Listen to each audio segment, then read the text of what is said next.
আসসালামু আলাইকুম। আমি আরিফার সংসারে আপনাদের সবাইকে স্বাগতম। আশা করি সবাই ভালো আছেন এবং সুস্থ আছেন।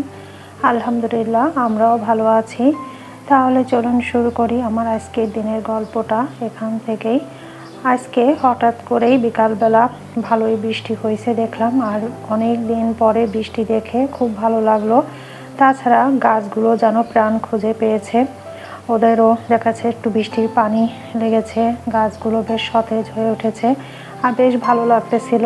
এখানে দাঁড়িয়ে দাঁড়িয়ে আমি একটু বৃষ্টি দেখতেছিলাম। তারপর আর কি করব, চলে আসলাম রান্না বান্না করতে।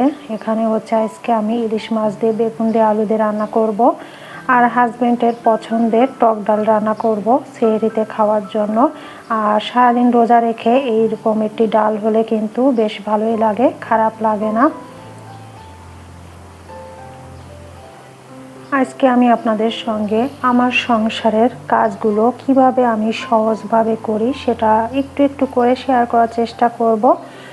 সংসারের কাজ সহজ করার জন্য কিছু ছোট ছোট টিপস মেনে চললে কিন্তু সংসারে হেল্পিং হ্যান্ড ছাড়াই আমরা খুব সহজভাবেই কাজগুলো করে নিতে পারি। আমার মতো যাদের ছোট সংসার, কিন্তু ছোট সংসার হলেও কিন্তু কাজ মোটামুটি থাকেই। যেমন আমাদের রেগুলার কাজগুলা কিন্তু প্রতিদিনই করতে হয়। রান্না বান্না, ঘর ঝাড়ু দেওয়া, মোছা, থালা বাসন পরিষ্কার করা, কাপড় চোপড় পরিষ্কার করা, যদি ছোট বাচ্চা থাকে তার যত্ন নেওয়া, তার খাওয়া দাওয়া, গোসল করানো, সব কিছু মিলে কিন্তু একটা ছোট সংসারও কম কাজ থাকে না, অনেক কাজই থাকে। তো আমরা তো ঢাকা শহরে থাকি, আর এই ঢাকা শহরে কিন্তু হেল্পিং হ্যান্ড পাওয়া অনেক বেশি কষ্টকর। আর হেল্পিং হ্যান্ড পেলেও তারা যে টাকাটা চায় এক একটা কাজের জন্য, আসলে কি বলবো, আমাদের মতো মধ্যবিত্ত ফ্যামিলির জন্য কিন্তু হেল্পিং হ্যান্ড দিয়ে কাজ করাটা খুবই মুশকিল। আমি এক সময় বেশ অসুস্থ ছিলাম, তখন আমার হাজবেন্ড আমাকে বলেছিল যে আমাদের এই বিল্ডিংয়ে যে কাজ করে তাকে দিয়ে যেন আমি কাজ করাতে চাই। তো আমি আসলে হেল্পিং হ্যান্ড দিয়ে কখনো কাজ করিনি, কিন্তু আমি তাদের কাজ করা দেখেছি, আমার একদম পছন্দ হয় না। তো তার জন্য আমি যতই অসুস্থ থাকি না কেন, আমি আমার সংসারের কাজটা ধাপে ধাপে কিছু টিপস ফলো করে নিজের কাজটা নিজেই করে নেওয়ার চেষ্টা করি। তো আপনারা চাইলেও আমার মতো যাদের ছোট সংসার, তারা কিন্তু ছোট ছোট কিছু টিপস ফলো করে কাজগুলো করে নিতে পারেন ধাপে ধাপে। আমি সকালবেলা ঘুম থেকে উঠি একটু লেট করে, তারপরে দেখা যাচ্ছে যে আয়নবাবু ঘুম থেকে ওঠার পরে ওকে খাওয়া দাওয়া করিয়ে তারপর কিন্তু আমি আমার সংসারের কাজটা শুরু করে দেই। আর আমার সংসারের কাজটা শুরু করতে করতে আমার প্রায় 12:30 1টা বেজে যায়। যখন আমি কাজ শুরু করি তখন আমি চিন্তা করি যে আমি কি কি কাজ করব, আগেই চিন্তা করে রাখি যে আজকে আমি কি কি কাজ করব। আর যদি এমন হয় যে আমি রেগুলার কাজ ছাড়া অন্য কোনো কাজ সেদিন করতে চাই, তো সেইভাবেই আমি ব্রেনে সেট আপ করে ফেলি যে আমি এই কাজটা এখন করব, তারপরে এই কাজটা করব, এভাবে ধাপে ধাপে করে নেওয়ার চেষ্টা করি। পাশাপাশি ছোট বাবু থাকলে তাকেও তো একটু সময় দেওয়া লাগে। তো কী করি, দেখা যাচ্ছে যে আমি একটা কাজ করেছি, তারপর তাকে দেখা যাচ্ছে 5 মিনিট বা 10 মিনিট টাইম দিয়ে আসি, তারপর আমি আবার আরেকটা কাজ হাতে নিই। তবে আমি মাথায় রাখি যে আমি 2টা, 2:30 বা 3টার মধ্যে আমার কাজ কমপ্লিট করব। তো এভাবে একটা টার্গেট নিয়েও কাজ করলে কিন্তু আপনি আপনার কাজটা খুব সহজভাবেই করে নিতে পারবেন। জীবনের প্রতিটা ধাপে ধাপে কিন্তু আমাদেরকে কঠিন পথ চলতে হয়, আর সংসার জীবনটা কিন্তু এরকমই। আমি আমার সংসার জীবনে এসে দেখেছি সংসার জীবনটা কিন্তু এতটা সহজ নয়। আমি যতটা আমার বিয়ের আগে জীবনটাকে উদযাপন করেছি, এখন কিন্তু বিয়ের পরে সেটা করতে পারি না। আমাকে কিন্তু নিজের কাজ নিজেকেই করতে হয়, নিজের রান্না বান্না নিজেকেই করতে হয়। তো এর মধ্য দিয়ে আমি চেষ্টা করি যে আমার কাজগুলো কিভাবে সহজভাবে করে নিতে পারবো। তবে সত্যি কথা বলতে আমার না দিনের বেলা তেমন একটা কাজ করতে ইচ্ছা করে না। আমার কেন জানি রাতের বেলাটাই কাজ করতে বেশি ভালো লাগে, আর আমি অনেক সময় কিন্তু সন্ধ্যার পরেই আমি আমার কাজগুলো করে থাকি।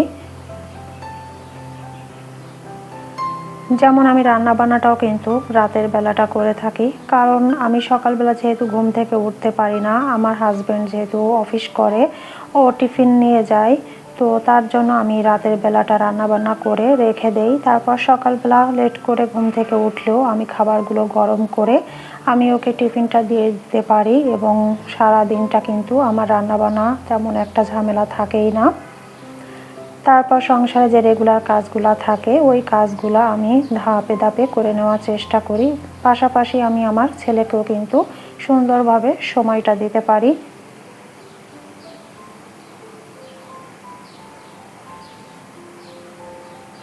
তো এখানে আমি রান্না বান্না করে নিয়ে তারপর হচ্ছে ফিল্টারে পানি দিয়ে দিয়েছিলাম, আর এখন হচ্ছে পাশাপাশি আমি কিন্তু আয়নবাবুকেও টাইমলি খাওয়া দাওয়া করে দিয়েছি। আর এখন হচ্ছে আমি আমার নিজের জন্য রুটি করে নিচ্ছি। তো আমার যেহেতু রুটি প্রতিদিনই খেতে হয়, তো তার জন্য আমি প্রতিদিন রুটি বানানো ঝামেলাতে যাই না। আমি দেখা যাচ্ছে যে 3 দিন 4 দিনের রুটি একদিন আমি করে রাখি।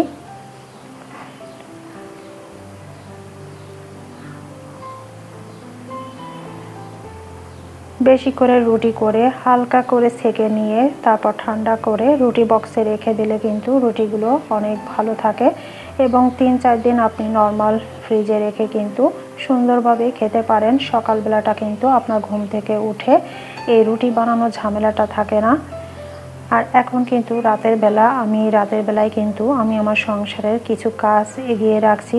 এই কাজগুলা দেখা যাচ্ছে যে আমি কিন্তু পরের দিন সকালেও করতে পারতাম, কিন্তু আমি রাতের বেলাটা আমার যেহেতু সময় আছে, আমি পরের দিন সকালের কাজটা আমি রাতেই করে রাখছি।